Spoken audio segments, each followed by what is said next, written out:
На Павловском гидроузле второй раз за июль ввели режим паводок, а в 6 муниципалитетах с контроля сняты 12 ситуаций. Однако еще есть районы, где наблюдается подтопление. Обсудим это сегодня в программе «Интервью». Здравствуйте. Я представляю гостя в студии. Андрей Зайцев, временно исполняющий обязанности начальника пресс-службы Главного управления МЧС России по Республике Башкортостан. Андрей Петрович, здравствуйте. Здравствуйте. Ну, сегодня, понятно, тема нашего интервью. Какая сейчас у нас ситуация, в принципе, в Республике Башкортостан на сегодняшний день? На сегодняшний день у нас на контроле Главного управления МЧС России по Республике Башкортостан находится 4 ситуации, связанные с подтоплением 3 автомобильных дорог. Это у нас Салаватский район и город Салават. За сутки снято с контроля 12 ситуаций в 6 муниципальных образованиях. Это у нас, вот, разрешите зачитаю, это у нас Белорецкий район, Дуванский район, Мелеузовский, Карыдельский, Бурзянский, Учелинские районы. А оттуда вода ушла, придомовых территорий подтопленных нет, как и домов. Насколько серьезно насколько большой ущерб нанесла вода? Вот что можно сказать об этом? Ну, вода сама по себе это как стихия, то есть она представляет стихийное бедствие, если же в крупных масштабах брать. Поэтому вода, она и как и предсказуемая, так и может быть непредсказуемая. Вот как сейчас. У нас в Башкирии наблюдается такое явление природное, как дождевой паводок. Это увеличение воды в таких районах, которых как засушливых, она может быть и в пустыне даже. Вот. Поэтому оно такое стало как бы неожиданностью для всех жителей. Потому что все паводок ждут у нас весной, все готовятся, как и мы, как и МЧС России готовится к паводку, а тут у нас он случился летом. Все силы и средства были брошены на предотвращение, на помощь людей, а также на оказание помощи, сказать, населению. Андрей Петрович, еще в Учелинском районе, насколько я понимаю, случился самый сильный паводок, и один из населенных пунктов, Молдашево, если не ошибаюсь, оказался вообще отрезанным от, скажем так, большой земли. Была объездная дорога, конечно, но слишком была бы длинная. Да. Вот, расскажите об этом поподробнее. Да, у нас поступило сообщение в Учелинском районе, что там наиболее угроза. Даже угрозы жителей не было, но там смыло 2 моста. Моста, которые отрезали населенные пункты. Туда вначале отправилась оперативная группа Главного управления, оценили обстановку и поняли, что туда нужна необходимая помощь. Туда была направлена аэромобильная группировка Главного управления из Уфы. Они выехали туда ночью. С ними был автомобиль повышенной проходимости, также имелось плавсредство. По приезду также оценили обстановку, натянули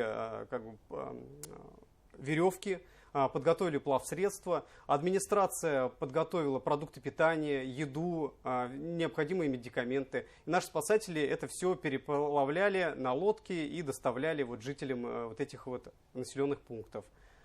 Вот. Где еще наблюдался сильный паводок? Вот в каких районах, в каких муниципалитетах? Ну, вот как уже перечислил, это вот у нас были Белорецкий, Дуванский, Мелеузовский, Карыдельский. Это все, что было у нас на контроле. Любая ситуация с подтоплением мы сразу берем на контроль. Когда поступает сообщение о подтоплении или об опасности, туда направляется оперативная группа, они оценивают, передают всю информацию в оперативный штаб Главного управления, который в круглосуточном режиме сейчас работает на данный период. Они уже оценивают, какие силы и средства туда направить, и доводят информацию до муниципалитетов и принимаются все необходимые меры. Вот. Где-то подтапливают только придомовые территории, где-то через дороги перемывают, а где-то мосты. Остаются на контроле у нас 4 ситуации, связанные с подтоплением 3 автодорог. Это у нас Стерлитамакский район и город Стерлитамак. Это через дорогу был перелив, дорогу подтопило, и эта дорога вела к детскому лагерю «Чайка». Также спасатели, наши уфимские спасатели поисково-спасательного отряда МЧС России были направлены туда, поехали туда на автомобиле повышенной проходимости, также имеется лодка. Они приехали, посмотрели, что да, дорога у нас перемыта, и остались там дежурить.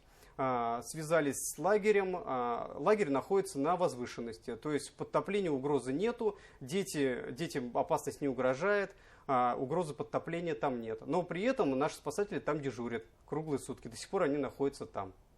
Расскажите, Андрей Петрович, еще говорили о том, что на Павловском водохранилище, вот я уже вначале сказала, они вторую волну паводка объявили, второй режим включили, да, и максимальный набор воды был, я насколько понимаю, 28 июля. И говорили о том, что именно и в Уфе затопят садовые товарищества, в том числе Казарез. Да? Но это стандартная, наверное, точка затопления, подтопления у нас в Башкортостане. Вот что скажете об этом, потому что очень многие запаниковали.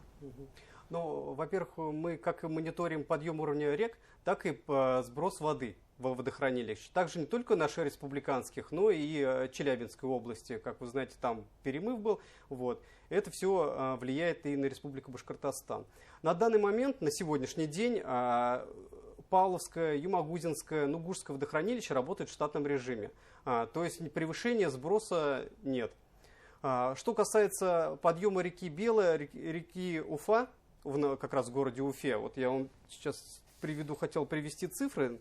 На сегодняшний день река Белая поднялась на 46 сантиметров, уровень составил 263 сантиметра. До критического неблагоприятного уровня, неблагоприятный уровень считается 730, то есть еще много. Также река Уфа поднялась за сутки на 117 сантиметров. Текущий уровень составил 427 сантиметров, неблагоприятный же уровень составляет 897. Произошло, как вы сказали, да, подтопление, этот Казарез, Альбатрос. Глубина составила 15 сантиметров. Вот. Жители этих населенных пунктов оповещены, помощи не требуется, то есть от эвакуации все отказались, говорят, что мы знаем, так у нас весной всегда это топит место. Вот. Поэтому наши силы спасателей уфимских УГЗ города Уфы, они находятся там, дежурят, при необходимости оказывают помощь. Может быть, вопрос немного не к вам, но я не могу не спросить. А вот говорят о том, что были потоплены придомовые территории. Означает ли это, что вот вода дошла до домов людей, до жилых домов? Вода, когда начался вот этот дождевой паводок, в деревне, сейчас я вам секундочку скажу, как называется, в Бурзянском районе, Миндигулово деревня, там были потоплены 45 домов. То есть вода полностью зашла в дома. Оттуда эвакуировали 45 человек. То есть наши спасатели приехали, запросили, что нужна эвакуация. Жители, спасибо им за понимание, они поняли, что да, такая ситуация, что нужно эвакуироваться, потому что это угрожает жизни и здоровью людей. Всех людей эвакуировали, при этом, когда осуществляется эвакуация, сразу подготавливаются пункты временного размещения. То есть они могут быть в школах, в общежитиях каких-то. Вот. Предложили людям, что вы можете пока временно жить там. Но люди отказались и сказали, мы будем жить у родственников. Вот. Все эти 40 честно не помню. Порядка 40 человек. Человек, они все были эвакуированы. Всего, кстати, за вот этот весь период было эвакуировано 101 человек. Эвакуирован 101 человек. Буквально позавчера была угроза подтопления садовых СНТ, СНТ «Ромашка» в Мелюзовском районе. Наши спасатели выехали туда и эвакуировали 5 человек. В том числе 2 детей были. Они эвакуировали и отвезли по домам. То есть это СНТ, они там временно были и эвакуировали. Пострадавших нет, к счастью. Вот. Наблюдался ли вот такой паводок раньше? Я, служа в МЧС, конечно, не припомню, но в 2013-2014 году, говорят, что-то подобное было. Потому что это непредсказуемо, все зависит от дождя. То есть, где пойдет, в каком районе сильный дождь, как вы сами видите, все жители видят, что у нас дождь сейчас идет вот прям вот как из ведра. Начинается прям идти, прольет сильно-сильно и заканчивается. И вот так вот точечно, локально в некоторых районах. Где происходит такой ливень, там и происходит подъем уровня воды. Ну, конечно же, еще зависит все от водохранилища. Ну, естественно, не могу не спросить, какой прогноз на последующие дни, ожидается ли увеличение объема осадков? По данным БашОГМС республики, в ближайшие 3 суток ожидается уменьшение количества выпадения осадков, но они продолжатся. Поэтому, и прогноз неутешительный, весь август обещает, что будут лить вот так-то дожди, но не с такой интенсивностью, но дожди будут продолжаться. Что делать вот в таком случае жителям, которые потенциально живут в таких вот опасных районах, где могут быть потоплены? Что делать при таком раскладе? Да, вот жители тоже, когда обращаются, что у них дома вот подтопило, во-первых, охота сразу обратить внимание жителей, что Когда их дома, если они знают, что их дома стоят рядом с рекой, то они должны быть готовым, что, возможно, вот такое произойдет. Вот. Если дом находится около реки, или даже у нас бывает, что строят прямо в русле реки, вот, они должны быть готовы, что вода в любой момент может подняться, и они должны предпринять превентивные меры. Это собрать вещи необходимые, упаковать все, что может промокнуть или все, что может испортиться, достать из подвала все, что может испортиться, и все перенести это на верхние этажи. Если есть чердак, то на чердак.